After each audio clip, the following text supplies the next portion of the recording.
मित्रों नमस्कार, मैं AR मिश्रा इस चैनल में आपका स्वागत करता हूं। भारत बाकी चीजों का तो बहुत बड़ा हब है ही, कैंसर से जूझ रहे लोगों का भी एक बहुत बड़ा हब है, क्षेत्र है। और खुशी की बात यह है कि इस क्षेत्र में चिकित्सा देने वाले विशेषज्ञों की संख्या भी दिन ब दिन बढ़ती जा रही है। सामान्यतः ब्रेस्ट कैंसर का नाम सुनते ही किसी महिला या उनके परिवार वालों के हाथ पांव फूलने लगते हैं, लेकिन जिस समय इस बात की जानकारी मिले उस समय अगर हम सही दिशा में कदम उठाएं उनके इलाज की तरफ या उससे बचाव की तरफ, तो बाकी जिंदगी न सिर्फ उस महिला की बल्कि उस महिला के परिवार की जिंदगी भी खुशहाल हो जाए। कई बार परंपरागत बातों की वजह से, कई बार हिचक की वजह से और कई बार अन्य दकियानूसी बातों की वजह से महिलाएं पहल नहीं करती हैं, आगे नहीं आती हैं। लेकिन अब समय आ गया है कि जागरूक होकर अपने शरीर की जानकारी भी रखनी चाहिए और अगर किसी तरह की दिक्कतें हैं, परेशानी है, तो उसका हल भी किया जाना चाहिए। आज हमारे साथ हैं ब्रेस्ट कैंसर की विशेषज्ञ डॉक्टर श्रेया सरदाना। आप दिल्ली के रोहिणी सेक्टर 5 में स्टार कैंसर केयर के नाम से एक संस्था चलाती हैं और आप उसकी डायरेक्टर हैं। आज महिला दिवस के उपलक्ष्य में हर साल की तरह इस साल भी आपने एक विशेष रूप से महिलाओं के ब्रेस्ट कैंसर चेकअप के लिए एक विशेष कैंप लगवाया था और जिसमें काफी तादाद में महिलाएं आई और अपना निरीक्षण भी करवाया। आइए डॉक्टर श्रेया जी से जानते हैं कि कैसे इस विषय में जानकारी प्राप्त की जा सकती है, किस प्रकार के इसके लक्षण होते हैं और कैसे इसकी रोकथाम समय रहते की जा सकती है। आपका बहुत बहुत स्वागत है डॉक्टर साहब। नमस्कार, मेरा नाम डॉक्टर श्रेया सरदाना है और मैं एक ब्रेस्ट स्पेशलिस्ट हूँ। तो जैसे कि मिश्रा जी ने आपको बताया कि इंडिया में, हमारे भारत में ब्रेस्ट कैंसर की जो पॉपुलेशन है बहुत ज़्यादा बढ़ती जा रही है, इंसिडेंस बहुत ज़्यादा हो गया है और ये कहा जा रहा है कि 2025 तक हर 8 में से 1 महिला को ब्रेस्ट कैंसर होने वाला है जी। तो जब इतना ज़्यादा breast cancer most common cancer बन चुका है इंडिया में, तो ऐसे में स्क्रीनिंग प्रोग्राम्स जो हैं इनका बहुत बड़ा रोल है। अब स्क्रीनिंग प्रोग्राम क्या होता है? ये होता है कि जो कैंसर बनने से पहले ही उसको डिटेक्ट कर ले। ब्रेस्ट कैंसर के जो मोस्ट कॉमन पेशेंट को जो सिम्टम आते हैं वो गांठ होती है या फिर निप्पल के रास्ते ब्लड का आना। यही मोस्टली 2 कॉमन मरीज जो है इसी 2 कॉमन सिम्टम के साथ आते हैं।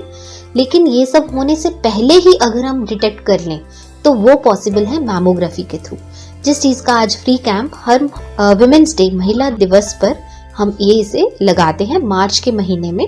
तो आज 10 मार्च को संडे को हमने ये कैंप लगाया, जहाँ पे बहुत सारी 40 से ऊपर की जो भी महिला थी उसका एक्सरे मैमोग्राफी किया गया, जो सबसे जल्दी ब्रेस्ट कैंसर को जब सिम्टम्स भी नहीं आए हैं उसको डिटेक्ट कर लेता है।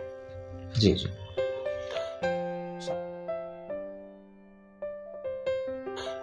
सामान्यतः डॉक्टर साहब आप जानती हैं कि महिलाओं में झिझक ज्यादा होती है, वो परिवार के दूसरे सदस्यों के बारे में ज्यादा सोचती हैं, अपने बारे में कम सोचती हैं।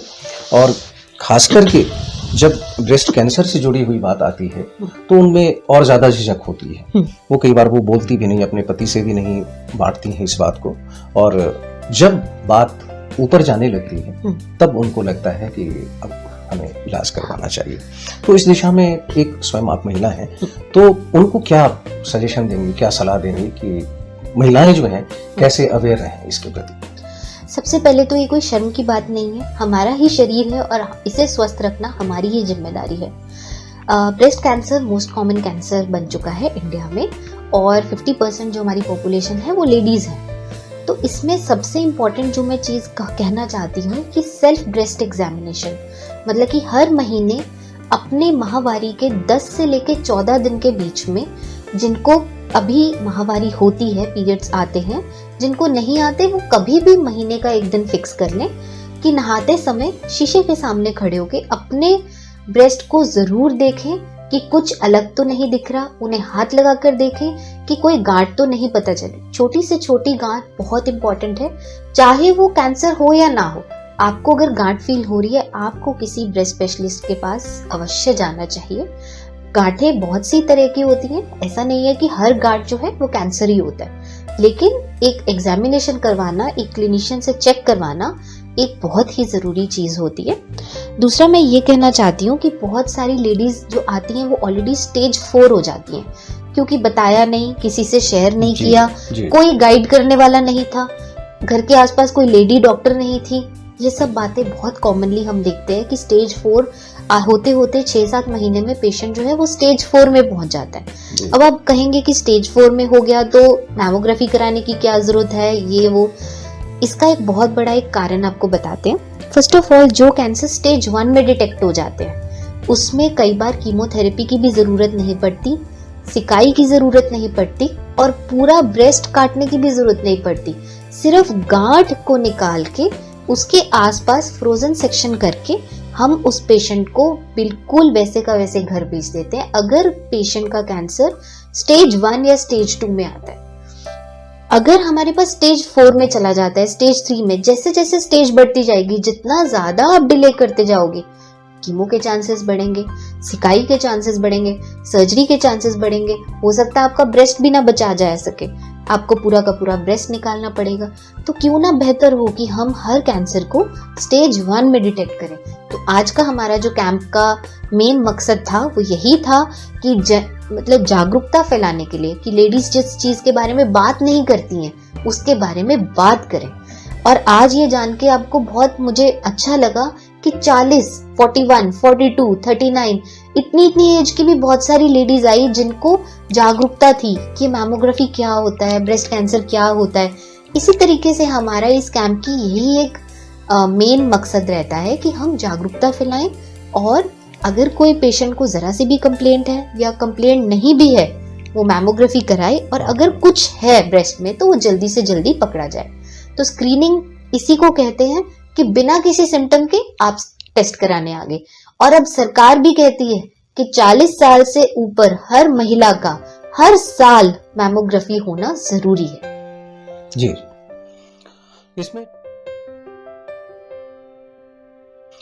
इसमें डॉक्टर साहब आपने जैसे बताया कि गांठ, नॉर्मली गांठें होती हैं, क्या उसके अलावा भी जैसे बुखार लगना या और कुछ शारीरिक बदलाव होना, ये सब भी कुछ आता है? तो जो शारीरिक ब्रेस्ट कैंसर में जो बाकी सिम्टम है, बुखार लगना, भूख ना लगना, वेट कम हो जाना, बदन में दर्द रहना, ये बहुत लेट आती है और मोस्टली स्टेज 4 में आता है। जो स्टेज 1 और 2 है उसमें सिर्फ गांठ होती है, वो गांठ बड़ी होती जाती है, निपल में से खून आने लगता है, दर्द, बुखार, भूख कम लगना ये थोड़ा लेट स्टेज में होता है। तभी हम कहते हैं एक गांठ, छोटी गांठ या बड़ी गांठ, हर गांठ जरूरी है। तो गांठ जो है अगर आपको ब्रेस्ट में फील हो रहा है तो फटाफट अपने नियरेस्ट ब्रेस्ट स्पेशलिस्ट से जाके चेक करवाएं। जी।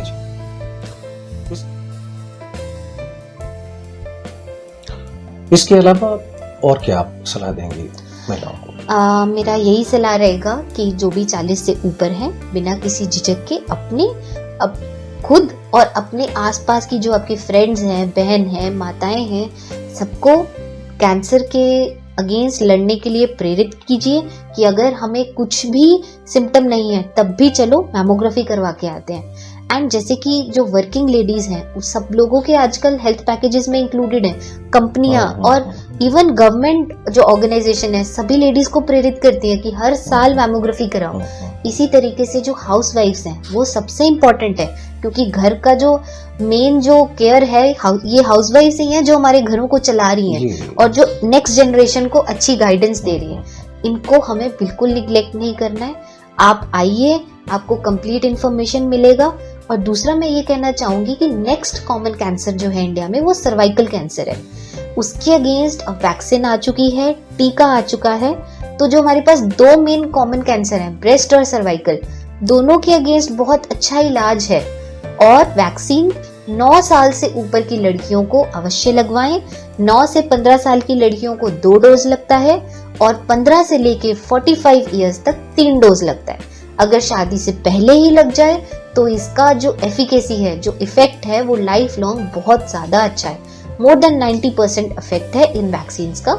अपनी बच्चियों को ये वैक्सीन जरूर लगवाएं और उनको सर्वाइकल कैंसर से बचाएं और 40 इयर्स होते ही अपना मैमोग्राम अवश्य करवाएं। दूसरा मैं ये कहना चाहूंगी, अगर आपकी फैमिली में कैंसर्स हैं, ब्रेस्ट कैंसर है, प्रोस्टेट है, आंतड़ियों का कैंसर है, पेट का कैंसर है, गले का कैंसर है, तो आप अपने जेनेटिक टेस्टिंग भी करवा सकते हैं।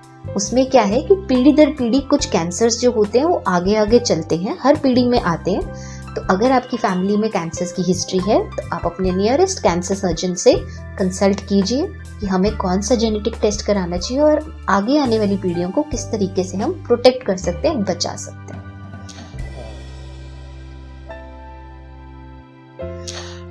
बहुत अच्छा आपने बताया डॉक्टर साहब।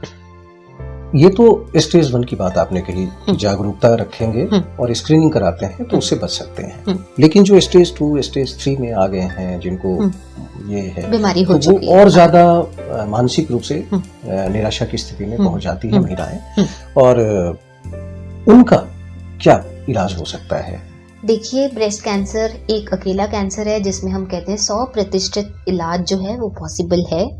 बाकी जो आप कह रहे हैं कि मानसिक रूप से वीक फील करना, देखो अब इतनी बड़ी बीमारी जब आती है तो हर कोई वीक हो जाता है। लेकिन अगर हम इसको एक फेज ऑफ लाइफ मान के चलें कि हमारी लाइफ में प्रॉब्लम आनी थी, आई, अब हम इससे लड़ेंगे और कोई भी समय ना अच्छा ना बुरा हमेशा के लिए नहीं होता। बुरा समय कट जाएगा, अच्छा समय है वो आ जाएगा। अच्छे समय में ज्यादा खुश नहीं होना है, बुरे समय में ज्यादा निराश नहीं होना है। इसी तरीके से जिंदगी कट जाएगी। और डिजीज, बीमारी आई है तो इलाज जरूर करवाना है।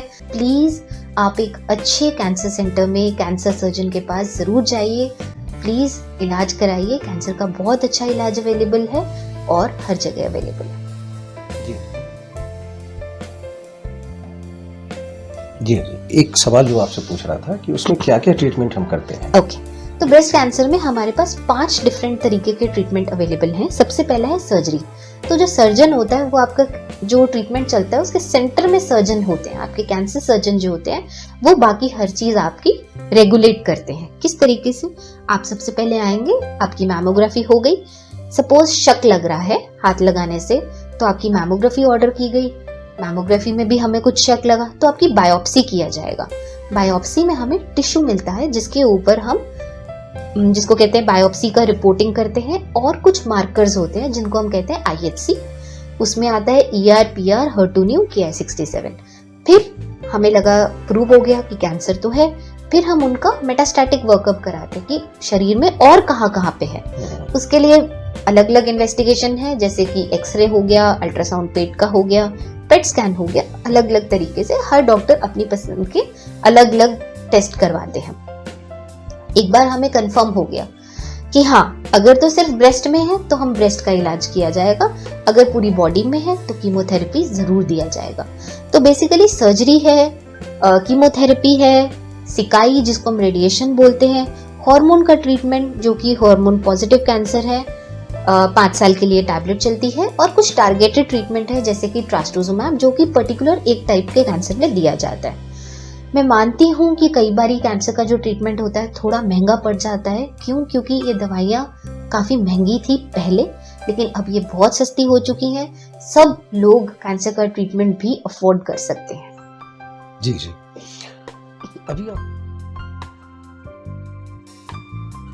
अभी आपने जैसे बताया कि जैसे एक खास हिस्से में, शरीर के किसी खास हिस्से में कैंसर है, क्या वो दूसरे कैंसर की तरह ब्रेस्ट कैंसर भी दूसरे हिस्सों को प्रभावित कर सकता है?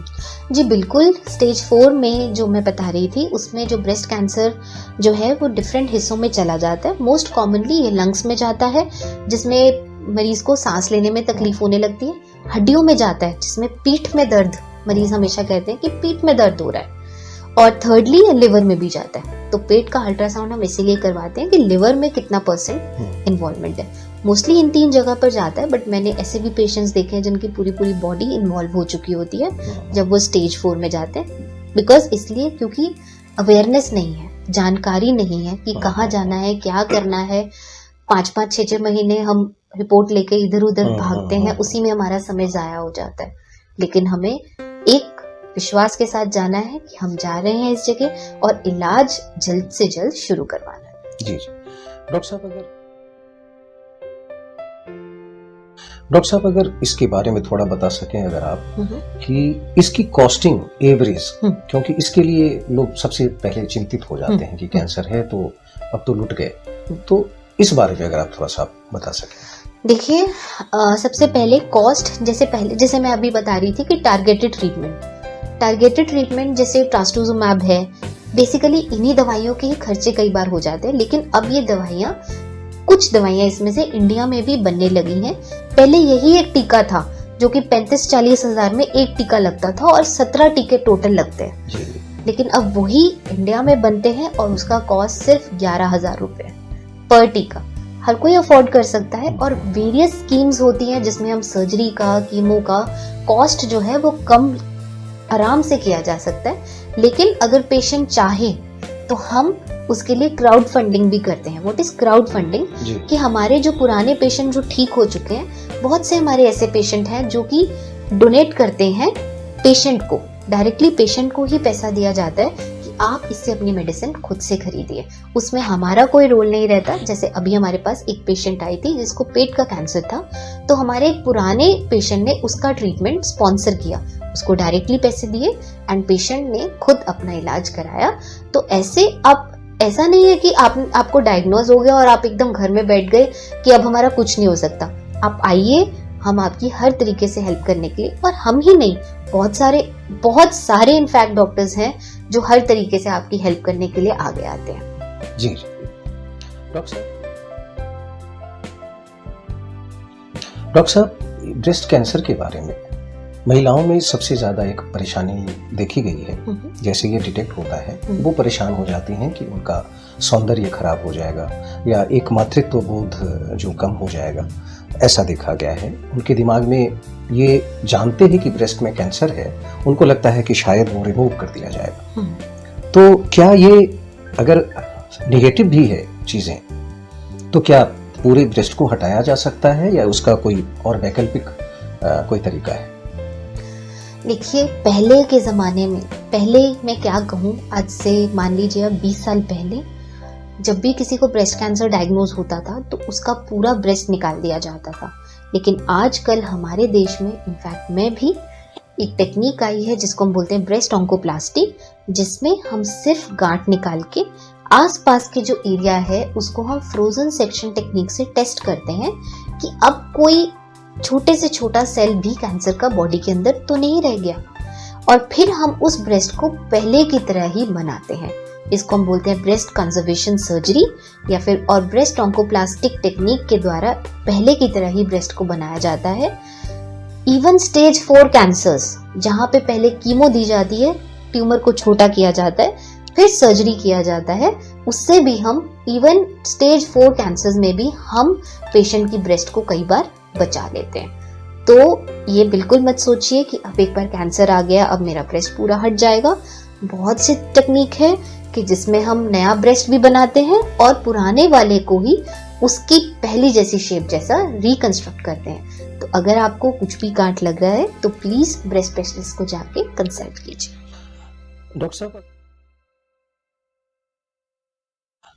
साहब, अगर आपको किसी महिला को, किसी माता बहन को इस तरह की दिक्कत वो महसूस कर रही हैं और आपसे संपर्क करना चाहें, तो कैसे संपर्क किया जा सकता है आपसे?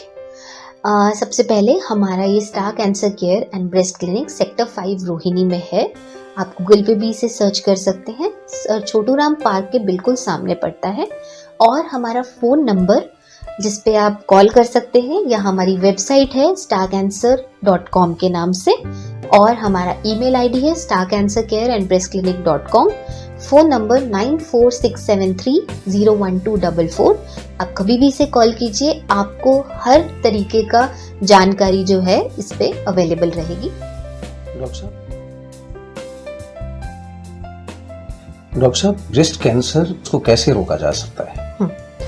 तो सबसे पहले जिसको हम कहते हैं कि जेनेटिक इन्वॉल्वमेंट, जैसे अगर घर में आपके मदर, जिसको हम बोलते हैं हाई रिस्क फैमिली, अगर आपकी मदर, बहन, मौसी, नानी, बुआ बहुत इंपॉर्टेंट है यहाँ पे, वो फर्स्ट डिग्री रिलेटिव में कंसिडर होती हैं और उनका रिस्क बहुत ज़्यादा होता है। दादी, अगर इनको ब्रेस्ट कैंसर हुआ है तो आप एक हाई रिस्क पे हो जाते हैं। ऐसे में आपको जो अपना खुद का ब्रेस्ट एग्जामिनेशन होता है, जिसको हम क्लिनिकल ब्रेस्ट एग्जामिनेशन बोलते हैं, वो 25 साल पे शुरू कर देना चाहिए। और सेल्फ ब्रेस्ट एग्जामिनेशन 25 साल पर, और क्लिनिकल जो है आप एनुअल, मतलब कि हर साल चेक करवाने जरूर जाइए। और अगर आप हाई रिस्क फैमिली से बिलोंग करते हैं, आपका फर्स्ट डिग्री रिलेटिव इन्वॉल्वमेंट है, फैमिली में बहुत सारे कैंसर्स हैं, तो आप MR मैमोग्राम करवाएंगे, जैसे हम MRI मैमोग्राम बोलते हैं। एक्सरे मैमोग्राम से भी पहले शुरू कर दिया जाता है। इसको हम age early age 25 to 30 years में भी कर सकते हैं। तो एक तो ये बात है कि हाई रिस्क फैमिली है अगर हमारी, तो हमें जल्दी जल्दी स्क्रीनिंग करवाना है। सेकंड जो हमारी इसमें चीज़ होती है, जो आम जनता के लिए हम कहेंगे कि आपका वेट रिडक्शन बहुत ज़्यादा, अगर आप वेट है आपका, मोटे हैं आप, तो एक्सरसाइज कीजिए, वेट अपना कम रखिए। अगर आपको थायराइड है, अपनी दवाई समय से लीजिए। बीपी शुगर जैसी बीमारी, बीपी शुगर हाइपोथायराइड, जिसमें मोटापा होता है थायराइड में, ये सब आपको वेट बढ़ाते हैं। अगर आपको ये है तो आपका रिस्क नॉर्मल पॉपुलेशन से थोड़ा ज़्यादा है, तो सब चीज़ को कंट्रोल में रखिए। सेकेंड, जैसे व्हाट आई से is not eating junk food, बाहर का खाना, पैक्ड खाना जिसमें प्रेजर्वेटिव है, वो कम से कम होना चाहिए। डाइट में रंग भरे फ्रूट्स बहुत ज़्यादा इंक्लूड कीजिए। And last most important, vitamin D की डेफिशिएंसी, क्योंकि आपको मालूम होगा कि हमारी डाइट में विटामिन डी का कोई सोर्स नहीं होता। हमें विटामिन डी सिर्फ सूरज से मिलता है और कोई सोर्स नहीं है, और ऑलमोस्ट लेडीज इसीलिए विटामिन डी में डेफिशिएंट होती हैं, कम होता है। और ये पाया गया है कि विटामिन डी की deficiency is linked to breast cancer development. और जब आपका बच्चा होता है तो कम से कम 6 महीने उसे ज़रूर अपना दूध पिलाइए। ये भी स्टडीज़ में बताया गया है कि अपना दूध पिलाने से आपको ब्रेस्ट कैंसर के अगेंस्ट सुरक्षा मिलती है। तो ये सब आप बातें ज़रूर ध्यान रखिए। जी। और इसमें क्या जैसे लाइफ स्टाइल है, जो रूटीन, डेली रूटीन होती है, जो कभी भी सो रहे हैं, कभी भी खा रहे हैं, कभी भी, हाँ, तो एक स्टडी कंडक्ट हुई थी जिसमें कहा गया कि जो नाइट शिफ्ट वर्कर्स होते हैं, जैसे बहुत सारी हमारी लड़कियां हैं जो कि फॉरेन कंपनीज के लिए काम करती हैं, रात को काम करती हैं, दिन में सोती हैं, ये एक स्टडीज आई थी कि जो नाइट शिफ्ट वर्कर्स हैं उसमें ब्रेस्ट कैंसर का रिस्क ज़्यादा पाया गया। तो अगर आप ऐसा काम कर रहे हैं, अपनी स्क्रीनिंग कराते रहिए, अपने आप को चेक ज़रूर कराते रहिए, और दैट्स इट। आई थिंक अपना ध्यान रखना बहुत ज़रूरी है अपने काम के साथ साथ। जी। कुल मिला के अपने जो नियमित दिनचर्या है उसको बैलेंस रखें, खान पान को बैलेंस रखें, सूरज की किरणें लें, और नियमित रूप से स्क्रीनिंग करवाएं या करते रहें। जी। एग्जैक्टली। और जब भी कहीं डाउट हो तो आप एक्सपर्ट की सलाह जरूर लें, उसमें हिचक ना करें। डॉक्टर श्रेया जी का बहुत बहुत धन्यवाद कि आज उन्होंने समय निकाला और इस चर्चा में उन्होंने हिस्सा लिया है। और जितने भी दर्शक हैं, खास करके पुरुष दर्शकों को मैं कहना चाहूँगा कि वो अपने घर की महिलाओं में अगर इस तरह के किसी लक्षण या किसी चीज़ को पाते हैं तो वो तुरंत उन्हें डॉक्टर के पास जरूर ले जाएं। और डॉक्टर श्रेया से अगर इस बारे में आप मदद लेना चाहें तो डिस्क्रिप्शन बॉक्स में इनका नंबर इंक्लूड है, आप इनके नंबर पे भी इनको संपर्क कर सकते हैं। आज के लिए बस इतना ही मित्रों, किसी दिन किसी और शख्सियत के साथ फिर हम बातचीत करेंगे। तब तक के लिए आज्ञा दीजिए। अगर वीडियो पसंद आए तो लाइक, शेयर और सब्सक्राइब करना ना भूलें। आपका बहुत बहुत आभार। नमस्कार। धन्यवाद।